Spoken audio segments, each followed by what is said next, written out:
श्रीकांत शिंदे फाउंडेशनवर आरोप केले ते बिनबुडाचे आरोप करताना तारतम्य बाळगायचे होते. धर्मादाय आयोगात ऑडिट होते तेव्हा माहिती द्यावी लागते. तुम्हाला याबद्दल माहिती द्यायची असेल तर माहिती अधिकारात मिळते. मुख्यमंत्र्यांच्या मुलावर आरोप करून 500 कोटीचा घोटाळा उघड करतो असं शक्य नाही. उबाटा गटाच्या अनेक नेत्यांकडे खोट्या कंपन्या आहेत, याची चौकशी झाली पाहिजे. सचिन वझे प्रकरणाचे काय झाले? या प्रकरणाची ईडी CBIकडे कायदेशीर तक्रार करा.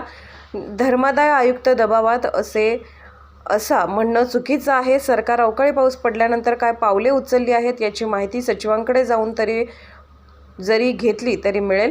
संभाजीनगर जिल्ह्यात 3 नावांची चर्चा आहे. यात संदीपान भुमरे, जंजाळ, विनोद पाटील यांची नावे चर्चेत आहेत.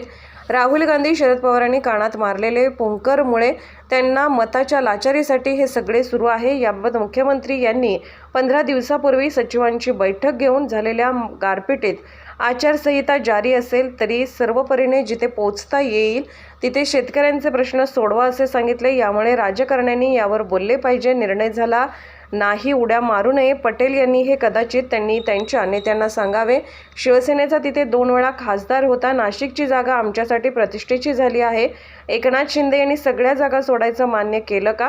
शिरूरची जागा तुम्हाला दिली आहे. आम्ही आमच्या जागा लढवू. रत्नागिरीबाबतचा निर्णय मुख्यमंत्री उपमुख्यमंत्री घेतील. ओवेसी खैरे यांना प्रचार करू द्या. आमचे उमेदवार जाहीर झाला की यांची तिरडी उचलल्याशिवाय राहणार नाही. आरटीआयच्या माध्यमातून माहिती मागवा आणि ईडीकडे तक्रार करा, CBIकडे तक्रार करा. हे आव्हान आम्ही स्वीकारायला तयार आहोत ना. परंतु प्रेस घेणं आणि त्याच्यात काहीतरी बोलणं हा जर तुम्हाला वाटत असेल की मी आजची हेडलाईन दिली तर हा तुमचा असलेला मूर्खपणा आहे. अशा ह्या बकवास त्यांच्या या उत्तराला काहीच उत्तर देता येणार नाही. कोणताही अधिकारी असेल तर स्वतःच्या अधिकारामध्ये जेवढं आहे तेवढं तो काम करू शकतो. माहिती लपवणं हा एक गुन्हा आहे. जर ती त्याने दिली नाही तर त्याच्यावर सुद्धा कायदेशीर कारवाई करता येते. सरकार अवकाळी पाऊस पडल्यानंतर शेतकऱ्यावर आलेल्या संकटावर काय पावलं उचलते याची माहिती, सविस्तर माहिती जरी तुम्हाला मुख्यमंत्र्याकडे येण्यास लाज वाटत असेल तर महाराष्ट्राचे मुख्य सचिव जे मंत्रालयात बसतात त्यांच्याकडून जरी माहिती घेतली की सरकारचं धोरण काय चालू आहे, सरकारच्या उपाययोजना काय चालू आहे, त्यांच्याकडून सुद्धा ती माहिती प्राप्त होईल. राजकारणाचा विषय बाजूला ठेवून शेतकऱ्याच्या पाठीशी उभं राहणारं हे सरकार आहे. म्हणून त्यांनी त्या पद्धतीने आपले पावलं जलद गतीने उचललेले आहेत आणि योग्य ती मदतसुद्धा देण्याचं मुख्यमंत्र्यांनी कबूल केलेलं आहे. मुळामध्ये संभाजीनगरची जागा ही शिवसेनेची आहे. उमेदवाराची घोषणा उद्या होण्याची शक्यता आहे. काल मी मुख्यमंत्र्यांशी या संदर्भात सविस्तर चर्चा केली. काही लोकांचा असा गैरसमज झाला आहे की उमेदवार मिळतोय की नाही मिळतो, परंतु इथं उमेदवाराची असलेली स्पर्धा पाहता योग्य उमेदवार देणं हे मुख्यमंत्र्यांना थोडंसं कॉम्प्लिकेटेड, ज्याला म्हणतो की सगळेच चांगले उमेदवार आहेत त्यापैकी एक द्यायचा आहे. त्याच्यामध्ये हिंदुत्व हा शब्द येऊ द्यायचा नाही हे त्यांनी आवर्जून पाळलेलं आहे. म्हणून सर्व धर्मसंभाववाले आता उठाबा गटाचे झालेले आहेत.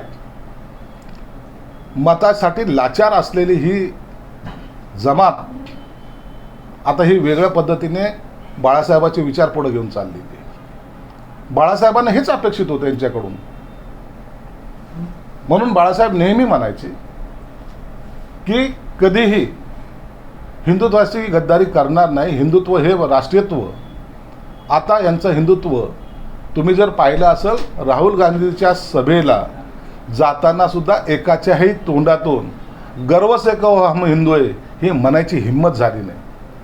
सत्तेसाठी लाचार असलेल्या लोकांकडून दुसरी अपेक्षा नाही. आता खान आणि बाणचं राजकारण नाही तर आता आम्हाला सर्व धर्मसंभावाचं राजकारण करायचं आहे. आम्हाला आता जो कोणी हिंदूवर अन्याय अत्याचार करेल त्याचं स्वागत करायचं, कदाचित अशी भूमिका यांची असावी.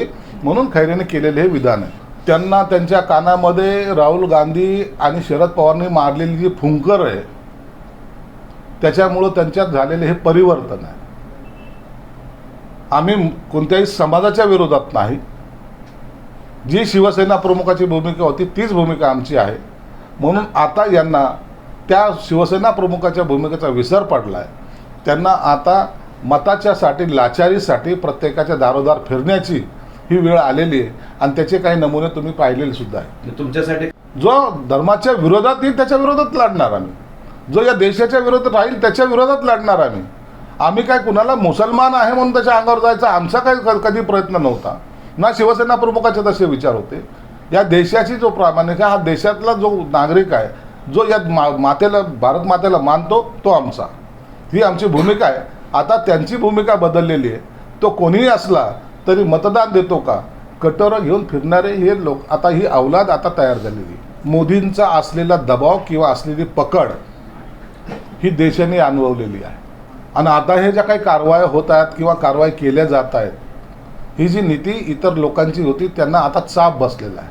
म्हणून त्या ईडीच्या कारवाईला सुद्धा चळचळा कापायला लागलेले आहेत. एवढा पैसा कुठून आला याचं उत्तर ह्या लोकांकडे नाही. हे तर सर्व जनतेच्या हिताचं आहे. मग हे असे आरोप करण्याचा प्रयत्न या लोकांनी केविलवाना प्रयत्न केला, परंतु जनता आता मोदी साहेब आहे तसा मुमकिन आहे आणि ही मोदीची गॅरंटी असं म्हणायला आता ते सर्वजण समोर येत चालले. मुख्य सचिव, प्रधान सचिव यांना सक्त अशा सूचना दिल्या होत्या की इलेक्शनचा जरी दौर असला, इलेक्शनमध्ये बाकी आचारसंहितेचा जरी काळ असला तरी अधिकाऱ्याला कुठेही आचारसंहिता नाही. आपण सर्व परीने ज्या ज्या ठिकाणी पोचता येईल, जे जे तुम्हाला वापरता येईल, मग तुम्ही चार्टर्ड प्लेन घेऊन जा का काही घेऊन जा, परंतु शेतकऱ्यांच्या त्या जवळ जाऊन पोहोचा आणि तिथलचे प्रश्न जे काय असेल ते सोडवण्याचा प्रयत्न करा.